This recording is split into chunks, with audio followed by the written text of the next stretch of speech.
শুভেন্দ্র সন্ত্রাসী এই শয়তান বলেছে মুসলমানদেরকে কুরবানি করতে দিবে না। যদিও দেয়, মুসলমানদের কুরবানির গরুর বয়স হতে হবে 14 বছরের উপরে। কয় বছর? এত বুড়া গরু ইসলামে কুরবানি দেওয়া জায়েজ আছে? বলেন। যদিও কুরবানি দেয়, যে পশুটা কুরবানি দিবে ওই পশুটা তো 14 বছরের উপরে বয়স হতে হবেই হবে। এরপরেও আবার নির্দিষ্ট সরকারি ক্যাম্পের মধ্যে কুরবানি দিতে হবে।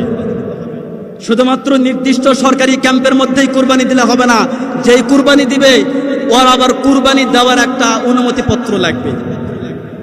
শর্ত কতগুলা দেখছেন? এতগুলা শর্ত মেনটেন করে ভারতের মুসলমানদেরকে কুরবানি দিতে হবে।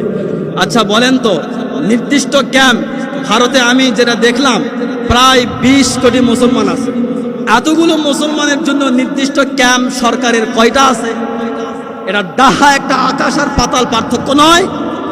আকাশ পাতাল পার্থক্য নয়?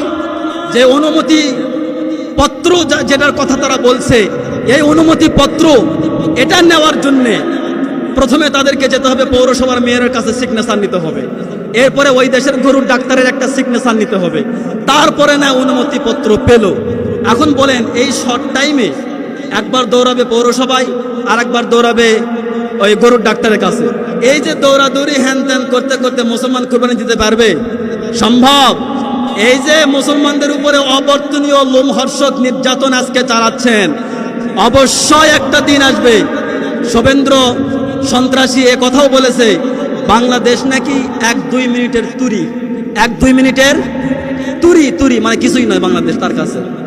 আমি বলি শুভেন্দ্র সন্ত্রাসী, এটি যেহেতু রেকর্ড হচ্ছে, কোনো ভয় করি না, পরোয়া করি না। মৃত্যু একদিন আকাশ থেকে অবশ্যই আসবে, সেটা হোক ভালো করে, সেটা হোক মন্দ করে, কোনো পরোয়া করি না। আমি স্পষ্ট ভাষায় জানাতে চাই, 1-2 মিনিটে যারা বাংলাদেশকে নিয়ে হুঙ্কার দিচ্ছ, আমি বলি বাংলাদেশের মানচিত্র 2টা। বলেন কয়টা? একটা স্পেশাল আর একটা হচ্ছে লোকাল। বাংলাদেশের লোকাল মানচিত্রে রয়েছে 68,000 বর্গ কিলোমিটার, এটা লোকাল মানচিত্র রয়েছে। কিন্তু বাংলাদেশের স্পেশাল যেটা মানচিত্র 1,17,00,000 বর্গ কিলোমিটার রয়েছে, এটা স্পেশাল মানচিত্র। তার মানে আমি বলতে চাই বাংলাদেশ সহ গোটা বিশ্বের 57টা মুসলিম কান্ট্রি মিলে 1,17,00,000 বর্গ কিলোমিটারের সমস্ত মুসলিমরা হিন্দুস্তানের গাজওয়াতুল হিন্দে ঝাঁপিয়ে পড়বে ইনশাআল্লাহ।